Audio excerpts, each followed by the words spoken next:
Yan, hello mga ka-hunters. Yan muli na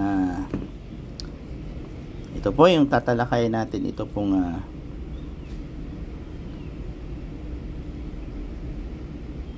pera na ito.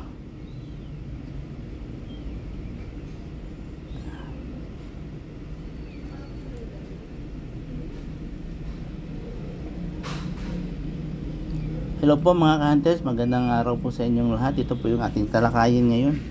Ito pong coins na ito ito po ay mga magnetic. Meron din po ditong hindi magnetic, yung mga na nagsimula po 1995 up to 2003. At yung 2003, sa 2003 rin po nagsimula yung magnetic.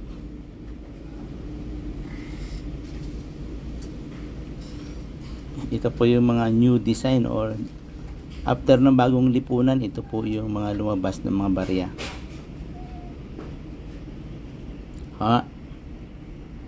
Ayan po. So, sige. Simulan po natin dito sa ito po, itong 2015. Ayan. Na 5 peso.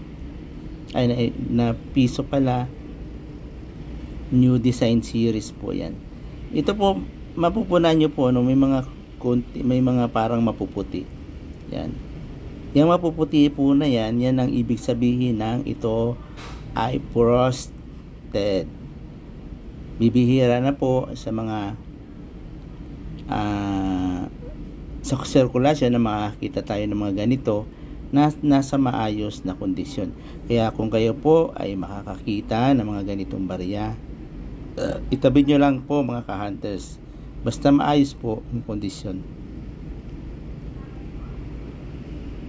Yan. Ayan po, reverse frosted po. Yan.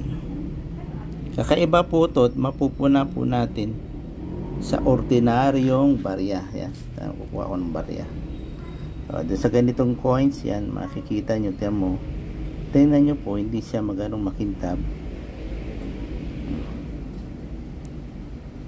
Tsaka wala siyang puti-puti.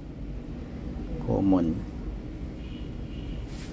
Bagamat ito nasa circulation po, bihira na po kayo makakita mga ka-hunters ng ganito barya. Yung ganyang condition po at yung 2015 na frosted. Okay, ito po pala ay magnetic yan. Basta nagsimula sa 2003 up to 2017 po, mga magnetic na po yan. Ang composition po kasi niyan, mga kwan po ano ba to?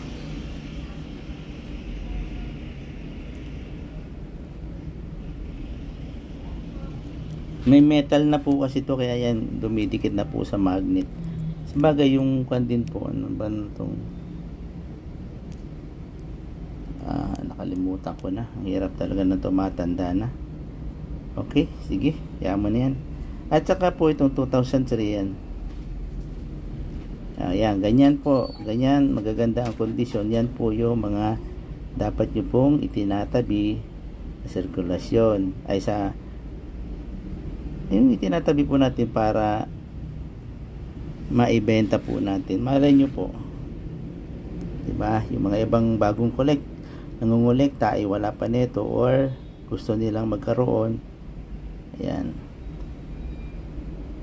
So may pipresenta kayo. Ito, kung pa nga po ito, frosted 2003.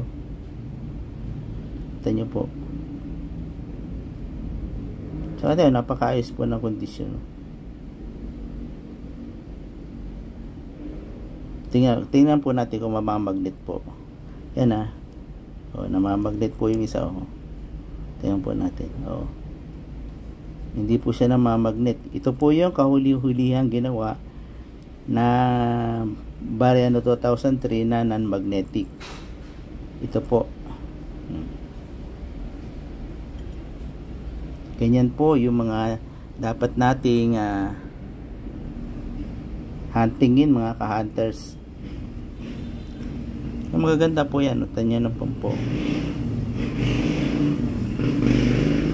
Parang roasted pa nga po itong 2003 na to eh. Hard to find na to. Ito itong coins na to. 2003 is hard to find. Okay, hanggang dyan na lamang po. At yan, sana yun, nakapagbigay ako sa inyo ng kahit kunting kaalaman ba lang patungkol sa mga barang ito, kahit na hindi ko ba man napapailiwanag ng mabuti. Okay? Okay, hanggang sa muli po. Maraming pong salamat. Ingat po tayong lahat. Bye bye po.